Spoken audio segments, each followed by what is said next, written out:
பாரத தேசம் முழுவதும் பாரதிய ஜனதா கட்சியினுடைய ஸ்தாபன தின நிகழ்ச்சிகள் கடந்த 6ஆம் தேதியிலிருந்து தொடங்கி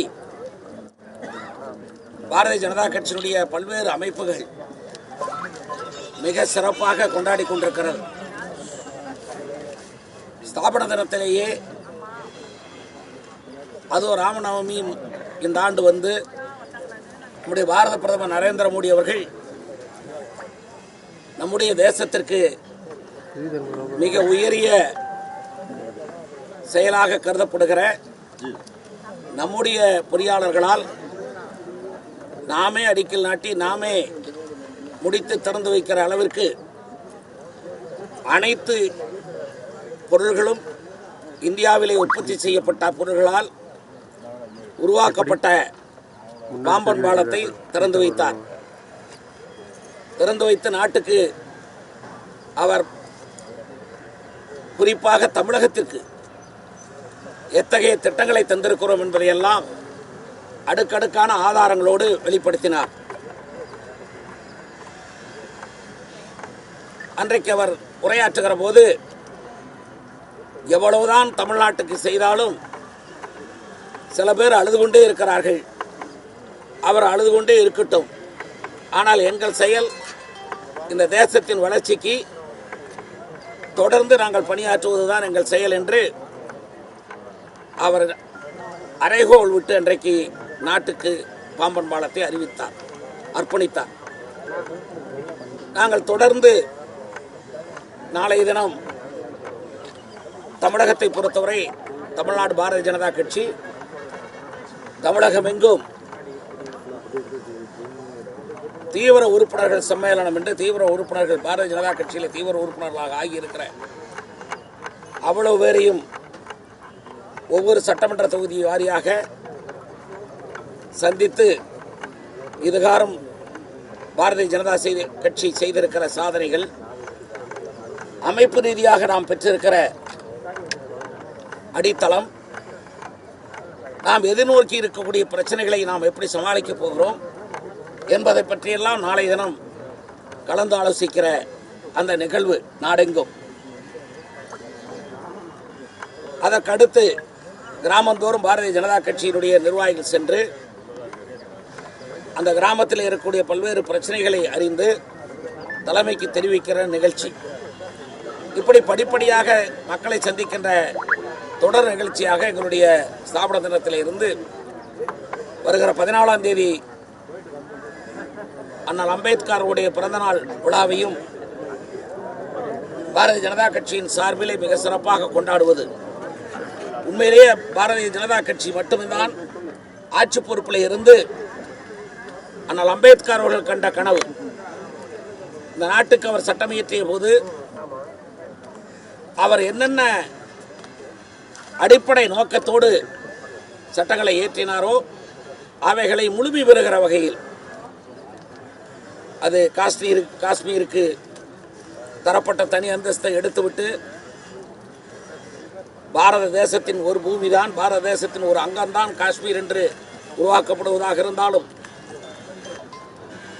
எப்படி ஒரு காலத்திலே சுதந்திரம் பெற்றதற்கு பின்பு சர்தார் வல்லபாய் பட்டேல் போன்றவர்கள் முன்னின்று ஜமீன்களாக இருந்ததை இன்னும் பல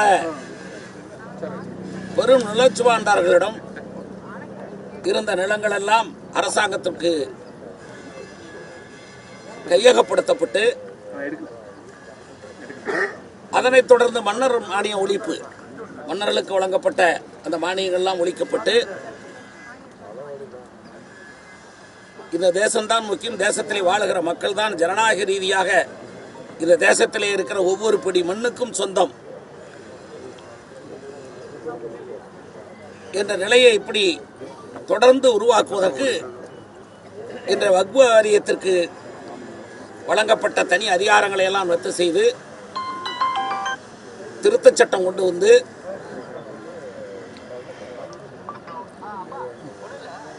தவறாக பயன்படுத்தப்பட்டதையெல்லாம் அரசாங்கத்திற்கு முறையாக பயன்படுத்தப்படுவதற்கு வழிவகை செய்கிற நிகழ்வு. இப்படி இந்த நாட்டுக்கு பல்வேறு வகையிலே உறுதுணையாக இருக்கக்கூடிய ஆட்சி நடத்துகிற பாரதிய ஜனதா கட்சியினுடைய சாதனைகளை விளக்குகின்ற வகையில் அது சத்ரபதி மராட்டிய மாவீரன் சத்ரபதி சிவாஜி அவர்கள் கண்ட கனவை நிறைவேற்றுகிற வகையில் வாரணாசியை புதுப்பித்ததாக இருக்கட்டும், முஸ்லிம் பெருமன்னர்களால் கொள்ளையடிக்கப்பட்ட சோமநாதேஸ்வரர் ஆலயமாக இருக்கட்டும், அது பேர் பூரி ஜெகநாதர் ஆலயமாக இருக்கட்டும், இவைகளையெல்லாம் எப்படி புதுப்பித்து புனரமைப்பு செய்து இந்த தேசத்திற்கு ஒப்படைத்தார்களோ அதை போல இந்த நாட்டுக்கு கொண்டு வந்திருக்கிற பல்வேறு புதிய சட்டங்கள், புதிய திட்டங்கள், இவைகளையெல்லாம் விளக்குகின்ற வகையில் சேலம் பெருங்கோட்டத்தினுடைய மாநாடு திட்டமிட்டபடி ஏப்ரல் 19ஆம் தேதி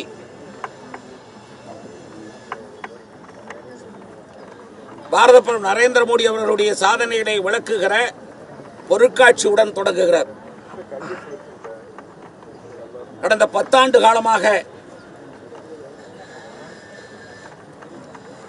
இந்திய பேரரசை வழிநடத்துகிற நம்முடைய தேசத்தந்தை பாரத பிரதமர் நரேந்திர மோடி அவர்கள் இந்த நாட்டுக்கு அர்ப்பணித்திருக்கிற திட்டங்களுடைய விளக்கங்கள் அடங்கிய பொருட்காட்சி. அதைப்போல் நாட்டு மக்களை நம்முடைய மாநில தலைவர்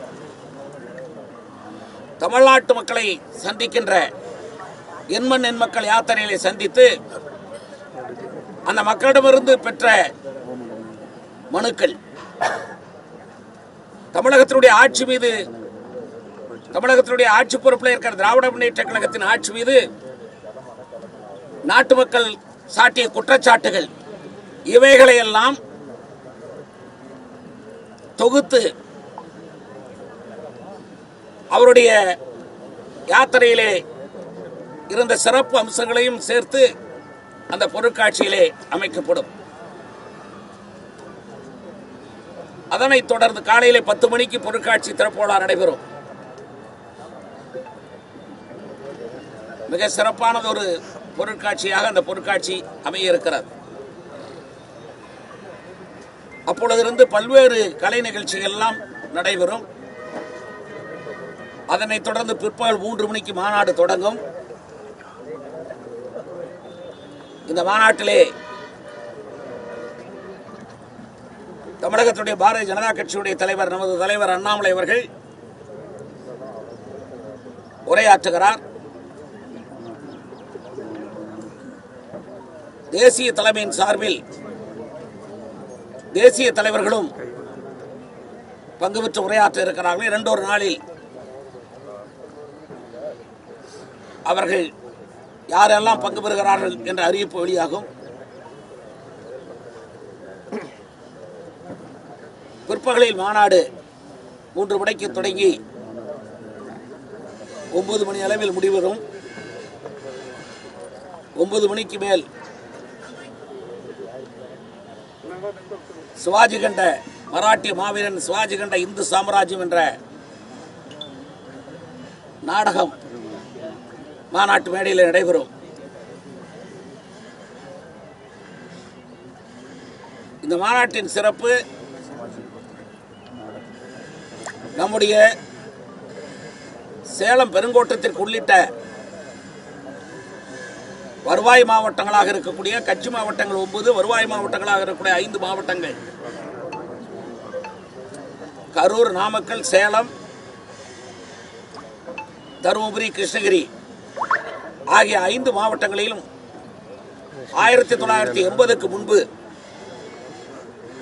நம்முடைய பேரியக்கம் ஜனசங்கமாக இயங்கிய காலத்திலே இருந்து பணியாற்றுகிற பெருமக்களுக்கு பொற்களி வழங்குகிற நிகழ்ச்சி தனியாக நடைபெறும்.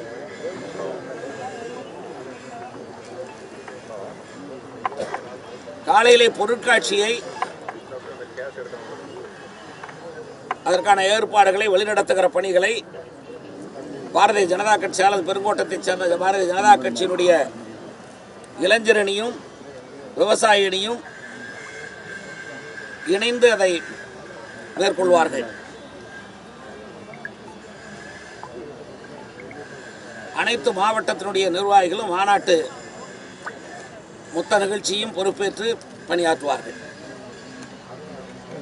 உச்சநீதிமன்றம் ஒரு தீர்ப்பு சொல்லியிருக்காங்க. அதில் பல்கலைக்கழக வேந்தரா முதலமைச்சர் வந்துட்டாரு அப்படிங்கிற மாதிரி திமுக நிறைய கொண்டாட்டங்கள்லாம் நடந்தது. நீங்கள் எப்படி பார்க்குறீங்க? அவர்கள் கொண்டாடுகிற விதத்திலே இதை நாட்டுக்கு பணியாற்றுவதாக தெரியவில்லை. நிறைய பணம் கிடைக்கும் போது துணைவேந்தர்கள் நியமனத்தை எல்லாம் இனிமேல் தாங்களே செய்து கொள்ளலாம். ஒரு துணைவேந்தருக்கு 50 கோடி 100 கோடி ரூபாய் பணம் வாங்கலாம், அல்லது திமுகவுடைய பேச்சாளர்களை துணைவேந்தர்களாக நியமிக்கலாம். அப்படித்தான் ஏற்கனவே நீங்கள் அதுக்கப்புறம் இப்போ துணைவேந்தராக இருந்து ரிட்டையர் ஆகி வெளியே வந்ததற்கு பின்பு பார்த்திருப்பீர்கள். சபாபதி மோகனா, அவர் பேர் என்ன, சபாபதி மனோன்மணி சுந்தரனார் பிள்ளையினுடைய அந்த பல்கலைக்கழகத்துடைய துணைவேந்தராக இருந்தவர். அவர் எப்படிப்பட்ட பேச்சாளராக எப்படிப்பட்ட வாதங்கள்லாம் கலந்து கொள்கிறார் என்று நீங்கள் பார்த்திருப்பீர்கள். ஆக திமுகவுடைய பேச்சாளர்களை பல்கலைக்கழகத்தினுடைய துணைவேந்தர்களாக நியமிப்பதற்காகவும் அல்லது 50 கோடி 100 கோடி ரூபாய் கையூட்டு பெறுவதற்காகத்தான் இன்றைக்கு இந்த துணைவேந்தர் நியமனத்தை அவர்களே செய்து கொள்ளலாம், வேந்தர்களாக முதலமைச்சரே இருக்கலாம் என்று போட்டு நேரடியாக கொள்ளையடிக்கலாம் என்பதை சந்தோஷத்திலே திமுக பட்டாசு வெடிக்கிறது. ஆனால் பட்டாசு வெடிக்கிறவனுக்கு ஒன்றும் கிடைக்கப் போவதில்லை. பட்டாசு வெடிப்பவனுக்கு பட்டை தான் போடுவார்கள் திமுகவினுடைய தலைமை. இவனை கவனிப்பவர்கள் யாரும் கிடையாது. அது சபரீசனுக்கும் உதயநிதிக்கும் தான் துணைவேந்தருடைய நியமனத்தில் பரப்புகிற லஞ்சப்பணம் போய் சேருமே தவிர மீதி எல்லாம் திமுக தொண்டன், பட்டாசு வெடிக்கிற தொண்டன் இலவகாத்த கிளி போல கிடக்க வேண்டியதுதான். எனக்கு என்னை பொறுத்தவரை நாடாளுமன்றத்திலே சட்டமன்றத்திலே பல்வேறு ஜனநாயக அமைப்புகளில் பணியாற்றியவன் என்ற வகையில் நான் பார்க்கிற போது உச்சநீதிமன்றம் தந்திருக்கிற இந்த தீர்ப்பு என் பார்வையில் தவறான தீர்ப்பாக தெரிகிறது. தனிப்பட்ட முறையில் இது பாரதிய ஜனதா கட்சியுடைய கருத்தாக நான் சொல்லவில்லை, என்னுடைய கருத்தாக நான் பதிவு செய்ய விரும்புகிறேன். காரணம், நீண்ட காலம் அரசியலிருந்து நீண்ட காலம் நிர்வாகத்திலேயெல்லாம் பார்த்துவிட்டு வந்து இது போன்ற ஒரு கருத்தை பதிவு செய்யவில்லை என்றால் பொதுமக்களுடைய பணிகளில் பொதுமக்கள் சேவையில் இருப்பதற்கு அர்த்தமில்லாமல் போய்விடும் என்பதற்காக எப்படி சிவனே தவறு செய்தாலும் தவறுதான் என்று நக்கீரன் சொன்னாப்போ அதை போல கருதி கொண்டு இந்த தீர்ப்பை பொறுத்தவரை சுப்ரீம் கோர்ட் உச்சநீதிமன்றம் தவறான தீர்ப்பை தந்திருப்பதாக நான் கருதுகிறேன். காரணம், தமிழ்நாட்டு ஆட்சியாளர்களை பற்றி கருதாமல் ஜனநாயக ரீதியாக இருக்கக்கூடிய முதலமைச்சர் சட்டமன்றம் ஜனநாயக ரீதியாக சட்டமன்றத்திற்கு இருக்கின்ற அதிகாரம் மக்களால் தேர்ந்தெடுக்கப்பட்ட அந்த ஜனநாயக அமைப்பு என்ற வகையிலே மட்டும் உச்சநீதிமன்றம் பார்த்திருக்கிறது. ஆனால் யார் அதிலே முதலமைச்சராக இருக்கிறார்கள், அவர்கள் தவறுகள் என்ன, அவர்களுடைய கடந்த காலம் என்ன, பல்கலைக்கழகங்களை எப்படி அவர்கள் வழிநடத்தினார்கள், பல்கலைக்கழகத்தில் எப்படிப்பட்ட தவறுகள் நடைபெற்றது, இதையெல்லாம் ஆராயாமல் அல்லது இதையெல்லாம் எதிர்முனையில் இருந்தவர்கள் எடுத்து வைக்காமல் கவர்னருக்கு ஆதரவாக பெரிய பெரிய வழக்கறிஞர்களை போய் 100 கோடி 200 கோடி ரூபாய் பணம் கொடுத்து நியமித்து வாதாட முடியாது.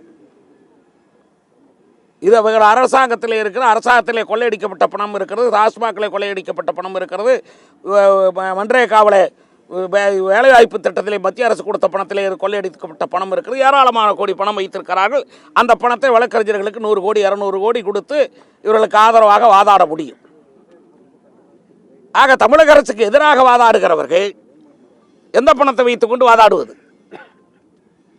ஆக வாதத்திறமை மிக்கவர்களுக்கு பணம் கொடுத்து வாங்கி வாதங்களை வைத்து வெற்றி பெற்றிருக்கிறார்கள் என்று நான் நேரடியாகவே சொல்ல முடியும். காரணம், இவர்கள் தமிழக அரசுக்காக அரசாங்க வழக்கறிஞர்களை வைத்து மட்டும் இந்த வழக்கை தொடரவில்லை, வெளி வழக்கறிஞர்களையும் இதற்கு என்கேஜ் செய்திருக்கிறார்கள். வெளி வழக்கறிஞர்களை இவர்கள் எதற்கு என்கேஜ் செய்தார்கள்? அவர்களுக்கு நேரடியாக கொடுத்த பணம் எவ்வளவு, மறைமுகமாக கொடுத்த பணம் எவ்வளவு? ஆக ஒட்டுமொத்தமாக ஒரு தவறை செய்வதற்காக, மீண்டும் மீண்டும் தவறை செய்வதற்காக மூலதனத்தை போட்டிருக்கிறார்.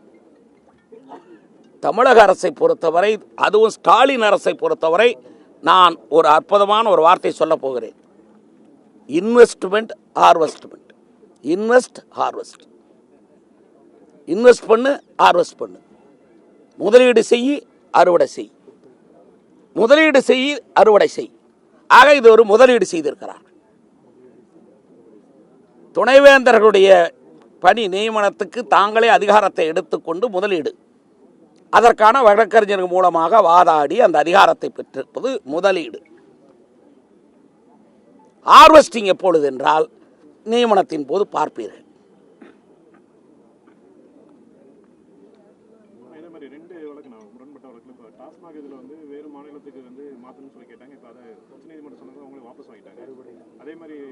உச்சநீதிமன்றம் சொல்லி வாபஸ் வாங்கியதற்கு காரணம், உச்சநீதிமன்றத்தில் இதே போலவே போய் தவறான தீர்ப்பு வாங்கலாம் என்று எதிர்பார்த்தார்கள். அதற்குள் உயர்நீதிமன்றம் முழித்துக் கொண்டது. உயர்நீதிமன்றமே, நீங்கள் ஏற்கனவே இந்த வழக்கை சந்திக்க வந்த பொழுதே நாங்கள் உச்சநீதிமன்றத்திற்கு போகலாம் என்று சொல்லியிருக்கலாம் இல்லை என்று ஒரு கேள்வி கேட்டவுடனே, நாங்கள் ஒரு முடிவு எடுக்கிற வரை உச்சநீதிமன்றம் அதில் முடிவெடுக்க முடியாது என்ற நிலைதான். இதற்கு மேல் அதிகாரம் படைத்தது உச்சநீதிமன்றம். ஆனால் இங்கே நடக்கக்கூடாது என்று சொல்லுகிற அதிகாரம் உச்சநீதிமன்றத்துக்கு கிடையாது, சட்டப்படி கிடையாது. அதை தெரிந்து கொண்டு இவர்கள் வாபஸ் வாங்கிவிட்டார். அதை தெரிந்து கொண்டுதான் அவர்கள் அங்கிருந்து வாபஸ் வாங்கியிருக்கிறார்கள். நான் ஏற்கனவே பாரதத்தினுடைய நிதியமைச்சரை சந்தித்த போது விளக்கமாக கடிதமே கொடுத்திருக்கிறேன். டாஸ்மாக் ஊழல் நடைபெற்று 60% சரக்குகள் மட்டுமே முறையாக கடைகளுக்கு வந்து விற்பனையாவதும், 40% சரக்குகள் ஜிஎஸ்டியினுடைய வரி விதிப்புக்கு ஆளாக்கப்படாமல் நேரடியாக விற்பனை செய்யப்படுவதும் கண்டறியப்பட்டு அதில் 1000 கோடி, அதுவரை கண்டுபிடிக்கப்பட்டதில் 1000 கோடி வரை இதிலே ஊழல் நடைபெற்றிருக்கிறது இடி செய்தி குறிப்பாக தந்ததற்கு பின்பு அதற்கு பொறுப்பேற்றிருக்கக்கூடிய டாஸ்மாக் அமைச்சர் செந்தில் பாலாஜி, அதற்கு கூட்டு பொறுப்பேற்றக்கூடிய முதலமைச்சர், அமைச்சரவையினுடைய கூட்டுப்பொறுப்பு ஒட்டுமொத்தமாக முதலமைச்சர், இவர் ரெண்டு பேர் மீதும் வழக்கு மன்றத்திலே வழக்குக்கு போக வேண்டும். ஏன் இன்னும் இடி அந்த வழக்கை போடவில்லை? ஏன் இடி இன்னும் இன்ட்ரீம் பெட்டிஷனை போடவில்லை என்ற பொருள்படி இந்த கடிதத்தை நான் நிதியமைச்சரிடம் தந்திருக்கிறேன். அது பாரத பிரதமருக்கும் சென்றிருக்கிறது. ஒட்டுமொத்தமாக தமிழக பாரதிய ஜனதா கட்சியினுடைய கோரிக்கை,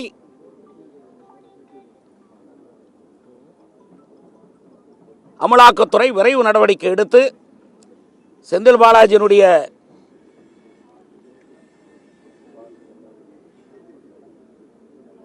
பெயிலை கேன்சல் பண்ணுவதோடு மட்டுமல்லாமல் இந்த பணம் போய் சேர்ந்திருக்கக்கூடிய முதலமைச்சருடைய குடும்பங்கள், சம்பந்தப்பட்டவர்கள் அமைச்சர்களாக இருந்தால் அவர்கள் மீதும் அல்லது முதலமைச்சர் மீதும் நடவடிக்கைக்கு துரிதப்படுத்த வேண்டும் என்பதுதான் பாரதிய ஜனதா கட்சியினுடைய கோரிக்கை. நாங்கள் இப்படியெல்லாம் கேட்கிறோம் என்பதற்காக, ஒருவேளை நடவடிக்கை வந்துவிட்டால் அதிலிருந்து தப்ப வேண்டும் என்பதற்காகத்தான் ஏதோ பெரிய வீராதி வீரர் போல நான் பாரத பிரதமரை சந்திக்க மாட்டேன், தமிழ்நாட்டுக்கு நீட்டுக்கு அனுமதி வரவில்லை, எங்களுக்கு முறையான பணம் கிடைக்கவில்லை, நிதி கிடைக்கவில்லை, அது கிடைக்கவில்லை, இது கிடைக்கவில்லை என்று காற்றிலே வால் வீசிக் கொண்டிருக்கிறார் முதலமைச்சர் ஸ்டாலின். தான் என்றைக்கு கைது செய்யப்படுவோம், கேஜ்ரிவால் போல் சிறையில் அடைக்கப்படுவோம், அப்பொழுது பெயிலில் வாங்கி பிரச்சாரத்துக்கு வர வேண்டும் என்ற நிலையெல்லாம் வருமே, அதற்கு முன்பு நாங்கள் அரசியல் ரீதியாக மத்திய அரசை எதிர்த்தோம், அதனாலே தான் எங்கள் மீதெல்லாம் இப்படி வழக்குகள் வருது என்று சொல்வதற்காகத்தான். ஆனால் அப்படியெல்லாம் ஏமாந்து போக மாட்டார்கள் இந்த நாட்டு மக்கள் தெரியும். தொடர்ந்து இந்த ஆட்சிக்கு வந்ததற்கு கூட 2021 இருந்து இன்றைக்கு வரை இந்த 4 ஆண்டு காலத்தில் தமிழ்நாட்டில் நடந்திருக்கிற அத்தனை அக்கிரமங்களையும் பட்டியல் போடுவதற்கு நாங்கள் தயாராகத்தான் இருக்கிறோம். நாட்டு மக்களுடைய விளக்க தயாராகத்தான் இருக்கிறோம். மிக விளக்கமாக ஏப்ரல் 19ஆம் தேதி நடைபெறுகிற இந்த மாநாடு ஒரு மாபெரும் திருப்பு முனையை திராவிட முன்னேற்ற கழகத்துக்கு எதிராக அமைக்க இருக்கிறது.